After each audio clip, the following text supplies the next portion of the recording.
नमस्कार दोस्तों, स्वागत है आपका हमारे चैनल में।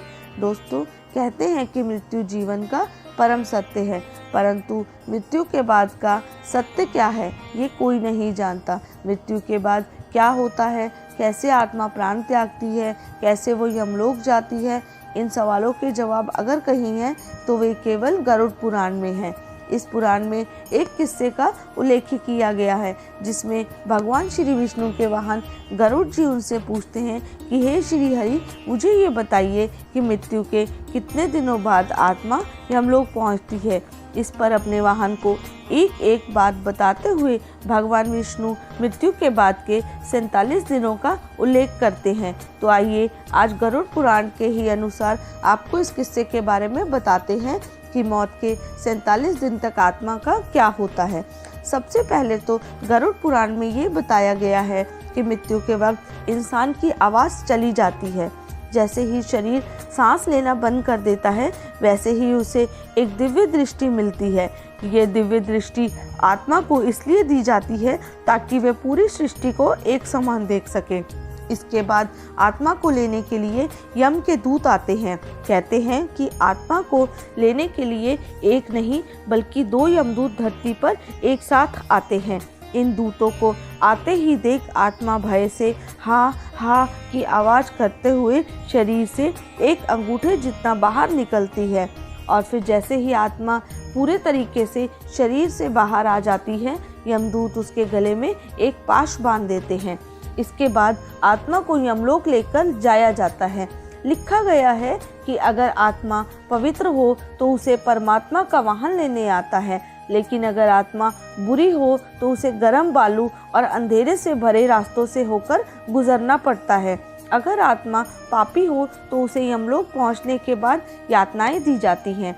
इसके बाद उसी दिन आत्मा को आकाश के रास्ते से वापस उसके घर पर छोड़ दिया जाता है और फिर आत्मा अपनी अंतिम रस्मों को होते हुए अपनी आंखों से देखती है।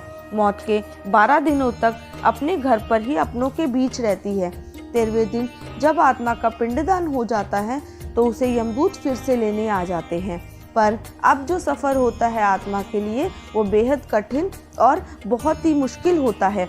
आपको बता दें कि गरुड़ पुराण के अनुसार अगर आत्मा को स्वर्ग प्राप्त होता है तब तो उसका ये सफ़र बेहद आसान और सुखद रहता है, लेकिन अगर आत्मा को नर्क प्राप्त होता है तो उसे वैतरणी नदी से होकर गुजरना पड़ता है। अब सवाल ये उठता है कि वैतरणी नदी क्या है। आपको बता दें कि वैतरणी नदी गंगा जी का ही रौद्र रूप है। बहुत ही भयानक और खौफनाक होता है ये रूप उनका। पुराणों में ये लिखा गया है कि वैतरणी नदी में बहने वाला जल लाल रंग का होता है। इस नदी में आग के अंगारे होते हैं और बेहद डरावने जीव होते हैं। अब कर्मों के अनुसार उस नदी के ऊपर से आत्मा को ले जाया जाता है। अगर आत्मा घोर पापी हो तो उसे उस नदी पर से घसीट कर ले जाया जाता है। उस वक्त आत्मा को ऐसा लगता है जैसे वो जल रही है, उसे कुछ काट रहा है। आत्मा को ऐसा लगता है कि उसके शरीर को चीरा जा रहा है।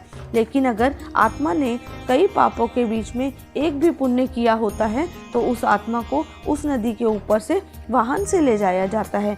खासकर अगर पापी आत्मा ने अपनी ज़िंदगी में एक भी बार गौदान किया हो तो उसे वैतरणी नदी के ऊपर से होकर घसीटते हुए नहीं ले जाया जाता, बल्कि वाहन पर बैठाकर नरक द्वार की ओर ले जाया जाता है। वैतरणी नदी का ये सफ़र 47 दिनों का होता है और 47 दिनों तक पापी आत्मा को पीड़ा बर्दाश्त करनी पड़ती है।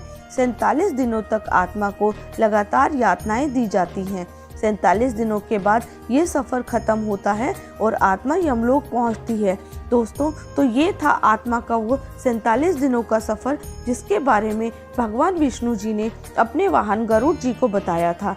तो दोस्तों, इसी के साथ हमारी ये वीडियो समाप्त होती है और अगर आपको ये जानकारी अच्छी लगी हो तो कृपया चैनल को लाइक, सब्सक्राइब करें और वीडियो को ज़्यादा से ज़्यादा शेयर करें। धन्यवाद।